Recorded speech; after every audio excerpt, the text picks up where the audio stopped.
بسم الله الرحمن الرحيم. الحمد لله والصلاة والسلام على رسول الله وعلى آله وصحبه ومن والاه. اللهم يا ربي تقبل منا صلاتنا وصيامنا وقيامنا وسائر طاعتنا، اللهم آمين يا رب العالمين. بەڕێزان ئازیزان، جارێکی تردەینەوە خزمەت ئێوەی بەڕێز لەو زنجیرە بابەتی کەوا باسی بەخششەکانی یان هەدایەکانی نورانی ڕەمەزاندا باسی دەکەین لەو زنجیرانە. ئەویش دوو حەڵەقەی یاخۆ دوو بابەتی پێشەچیمان کە باس کرد لەسەر یەکە لەو بەخششە گەورەکانی ناو ڕەمەزان، ئەویش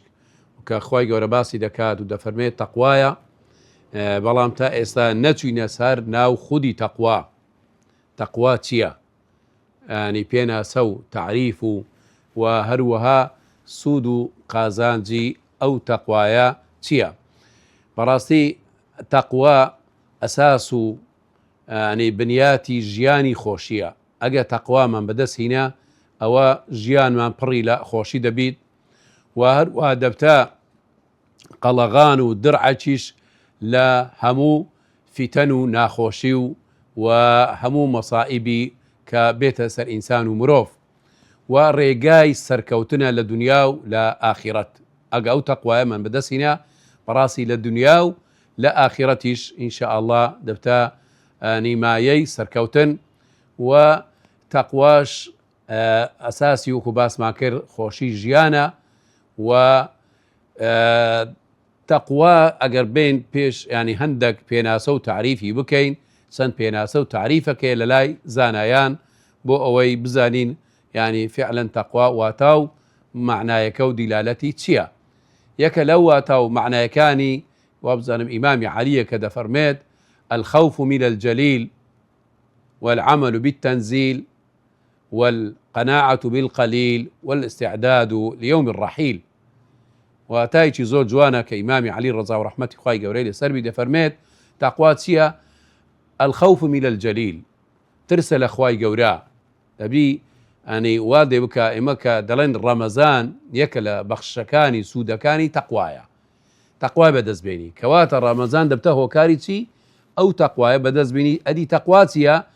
ئەنی کەواتە بەواسطەی ئەو ڕەمەزانەی وەرلێ دەکا زیاتر لە خوا بترسی. یعنی سیفەتی تەقوا ئەوەیە لە خوای گەورەی زیاتر بترسی. خۆت ئامادەکەی بۆ ڕۆژی قیامەت کە جەنە و نار هەیە، ڕۆژێک بەرامبەری خوای گەورە ڕادەوەستی. ئایا چەند بەندایەتی خوای گەورەت کردیە وەکو شایستەیە ئەڵڵا سوبحانە وتەعالە پەرستتە سەرپێچی ئەمرەکانت نەکردووە؟ ئەوە الخەوف من الجەلیل، ئەو ترسە لە ئەڵڵا سوبحانە وتەعالە. دوای ئەوە العەمەل بالتەنزیل. تەنزیل یعنی ئەمرەکانی خوای گەورە، تەشریع، قورئان و سونەتی پێغەمبەر صلی الله علیه وسلم ئیشیان پێ بکەی. خوای گەورە کە ئەو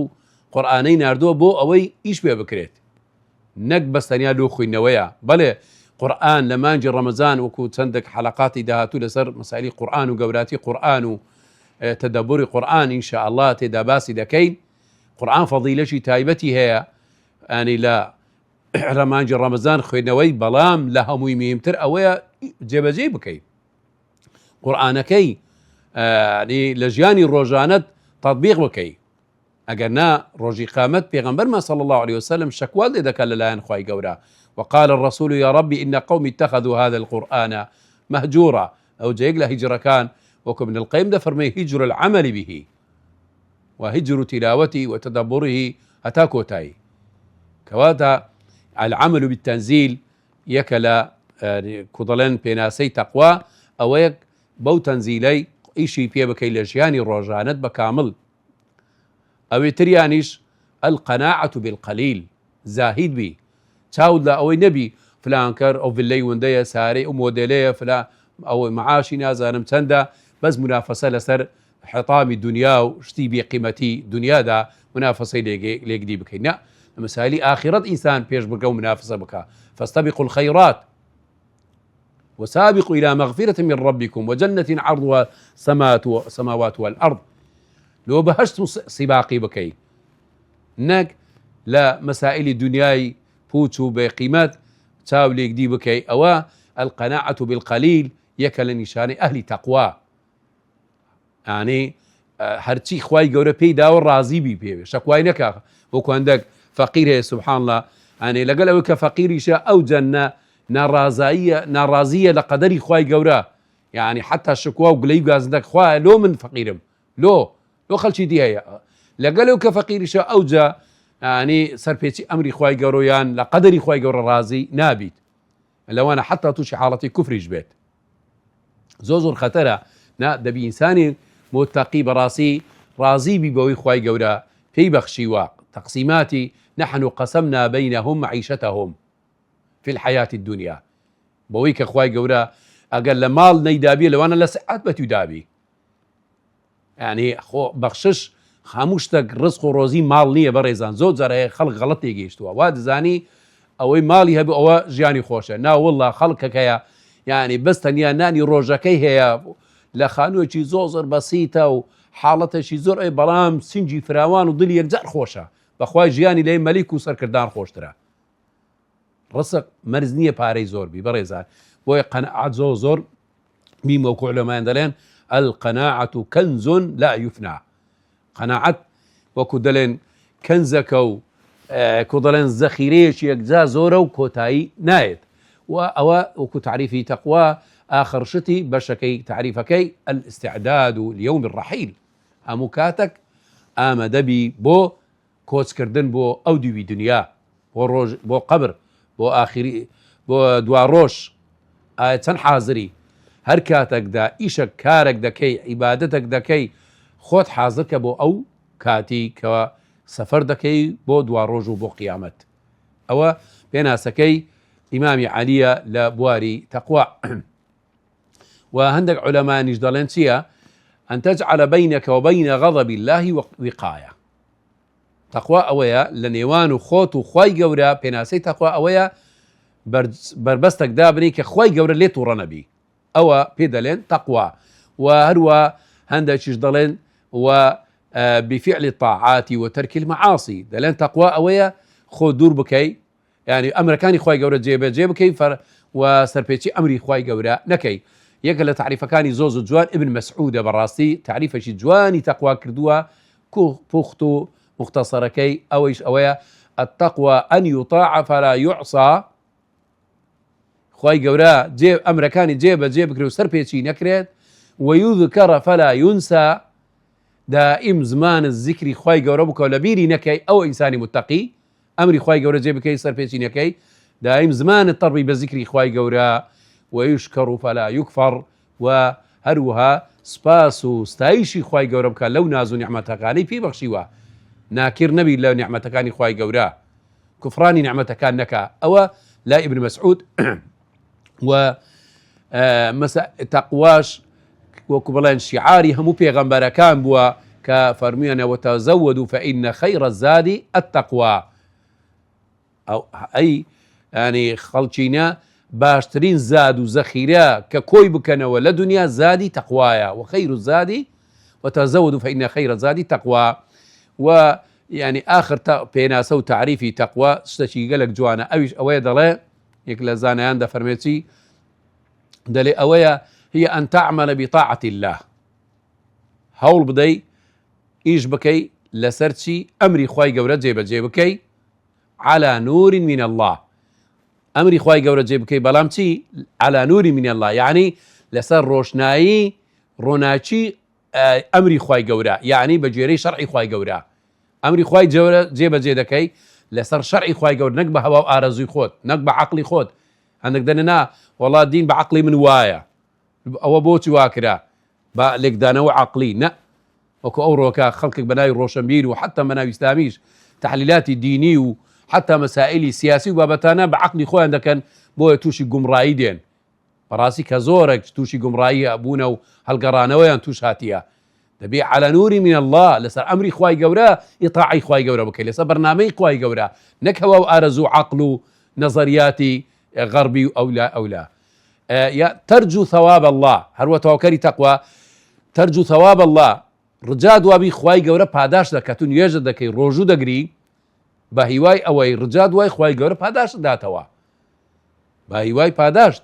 ئەوە دەکەی ڕجا لە خوای گەورە وأن تترك معصية الله وپشت لە معصیەت و سەرپێچی ئەمری خوای گەورە پشتی لێ دەکەی یا خۆ دوور دەکەی لە تاوان و گوناح و ئەوانە بەچ نەوع خۆی لێ دوور دەکەی على نور من الله ئەویش بە هەوا ئارەزوو نییە خۆ دوورکردنەوە بڵێ وەڵاوە حرامە لە خۆت حرامی بکەی کە خوای گەورە حرامی نەکردووی بۆچوو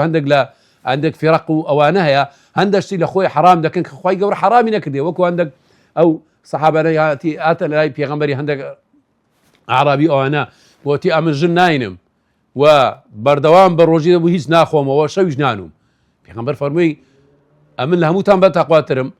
ژن دەینم و هەروە بە ڕۆژی بوو دەخۆشمەوە و شەویش دەنوم ئەوە سنەتی منە ئەوەی پشتە سنەتی من بکە ئەوە لە من نییە کەواتە کەشتێک لە خۆت حرام دەکەی یان خۆ لێ دوور دەکەیەوە دەبی لەسەر نور من الله بە ئەمری خوای گەورە بیت نەک بە هەوا و ئارەزوو بە عەقڵ و بە بیرچوون و ئەوەی خۆت بی بەڕێزان وأن تخشى عقاب الله و هەروەها لە خوای گەورەش بترسەی کاتی کە تو لە خوای گەورەش دەترسێی و بەو شێوازە خۆتیش لێ دوور دەکەیەوە بەڵام ئەوە بەس بە زوبان نییە بڵێ من لە خوای گەورە دەترسێم وهي ليس مجرد قول باللسان بڵێ من لە خوای گەورە دەترسێم نە بە کردار بە ڕەفتار ئەتوو پێبیشان بدەیت کەوە لە خوای گەورە دەترسەی هەموو کەس بە ئاسانی دەڵێ من متەقیمەوە ئەمن لە خوا ترسم و ئەوە بە زوبان بەڵام ئایا بە عەمەل و بە فعل چەند جێبەجێ دەکە لە ژیانی ڕۆژانەی لە کڕین و فرۆشن لە هەڵس و کەوتی لەگەڵ جیران و دراوسەی خەڵکی ئەزیەت نادا ئەنی دەستی فەقیر و هەژار و ئەولا دەگریت ئەوە ئەو کاتەی بە شێوازێک لە خوای گەورەی ترسایە و نەک بە زوبان بەڵکو بە عەمەلی وهي عمل يظهر في السلوك والأفعال کەواتە ئەو تەقوایە ئەو ترسیە لە خوای گەورە ئەوە ڕەفتارە سلوکە لە کردەوەکانت دەردەچیت نەک بە زومانە تو خۆت پێریشان دەبێت لە وەڵا ئەمن متەقیمە بۆیە لە سەرتا و ناو دڵە دەبی دڵەکانت لە حەقد و لە چینە و لە خۆ دەڵێن غیرە و لە ڕق و ئەوەی لە مسلمانان و ئەوانەی تێدابیت دەبی دڵەکانت پاک بکەیەوە لەو بابەتانە کەواتە بەشەشی تەقوا ئەعمالی قەلبیە ئەو دەدوایە هەندێک سلوک و ینی ئیشی ڕۆژانە و هەڵس و کەوتە معاملەیە لەگەڵ خەڵک و مسلمانان و هەروەها پەیوەندی خۆت و لەگەڵ خوای گەورەشە ئیتر ئەو جانبانەی هەمووی دەگریتەوە دەبی دەستت بپارێزی لە ئەزیەتداری خەڵکی و هەروە قاچەکانت دەی بپارێزی لە تاوان نەبوو نەڕوات لەوە حرام و دۆشتی خراپە و ئەزیەتدان و بۆیەش پێغەمبەرمان صلی الله علیه و سلم لە مەسائلی تەقوا کە بۆمان نیشان دەکاتەوە بەس تەنیا بە زوبان نییە یان بە ڕواڵەتی نییە دەفەرمێ التەقوا ها هونا سێجا دەست بۆ سینجی خۆی دەبات کەواتە ئەسڵ و ئەساسەکەی تەقوا لە ناو دڵەوە دەست پێ دەکات ئەو دڵە یەقینی تێدا بیت بە ناسینی خوای گەورە بە یەکتاپەرستی خوای گەورە بە بڕوا و هینان بە ئیمان بە خوای گەورە بە ڕۆژی قیامەت بە مەلایکەتەکان بە پێغەمبەرەکان بە کتابەکان ئەو دڵەی پاک بی خاوێن بی پڕی نوری ئیمان بیت لەوێوە دەست پێ دەکات ئەو تەقوایە ئیتر کە بەو شێوازە بوو فعلا ئەو تەقوایە لە ناو دڵیتی وەکو حەدیثەکەی دیریش کە پێغەمبەر دەفەرمی صلی الله عليه وسلم إن الله لا ينظر إلى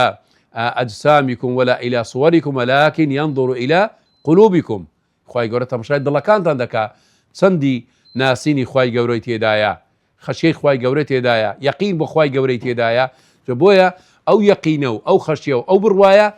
ڕنگ دەداتەوە لەسەر چی دەست و پێ و قاچ و هەڵس و کەوتی ئینسان ئەو کاتەی فعلا دەبتە ئینسانێکی متەقی حەقیقەت و ڕاستەقینە ئیتر ئەوە پێناسەی تەقوایە وەکو لەلایەن زانایان و هەروەها عولەمایان کە پێناسەی تەقوا دەکەن یەکە لەو خەڵاتە بەخشیشانەی گەورەی نێناو ڕەمەزانە کە خوای گەورە بۆ ئێمەی کودەلێن داناوە ناو ڕەمەزان کاتی بە ڕۆژێبی ئەو خەڵاتی بەدەزێنین ئەویش خەڵاتی تەقوایە جا ئەو تەقوایە کۆمەڵک کودەلێن قازانج و سوود و بەرهەمی هەیە ئەوە بۆ حەڵەقەکانی تری بەجێ دێرین بە هیوای ئەوەی ئینشاء الله